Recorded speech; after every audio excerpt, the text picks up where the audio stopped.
If this comes up tomorrow night, what's going to be her defense? Well, I expect it to come up tomorrow because what else could Donald Trump possibly do to distract from the horrible 2 weeks he's had? I think that there are a couple of really important points here. First of all, on the issue of classification itself, it is common for folks within departments and between departments to discuss classification of emails. And I think more importantly, both the FBI and the State Department have called into question the initial report, acknowledging that there was no quid pro quo, acknowledging, in fact, that parts of the email were classified, but also even further within the report, there were conflicts between two reports that happened and were released this week. And so at the end of the day, I think she'll address it. Yeah, the mere suggestion of it is a crime. So how does she address it then, Guy? Well, I think with the facts, and also by pointing out the fact that neither she nor the campaign were involved in this discussion as it was ongoing.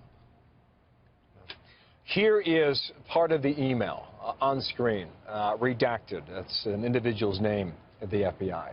Indicated that he had been contacted by Patrick Kennedy, Undersecretary of State, who had asked his assistance in altering the email's classification in exchange for a quid pro quo. And apparently it wasn't just one time. It was repeatedly.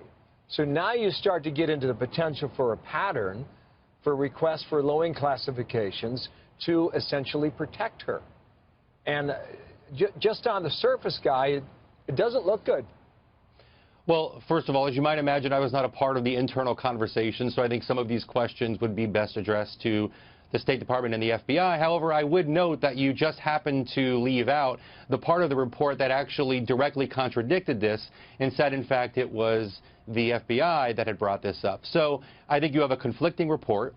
You have a New York Times story today that says both the FBI and the State Department suggest that there was no quid pro quo, and in fact, there wasn't one offered. And so I think to get to the bottom of it, these questions should be directed to the two agencies. But it's important to point out that neither Hillary nor the Clinton campaign had anything to do with these conversations. And at the end of the day, the reason Donald Trump is discussing it is to distract from the fact that he has had probably the worst 2 weeks in modern presidential campaign history.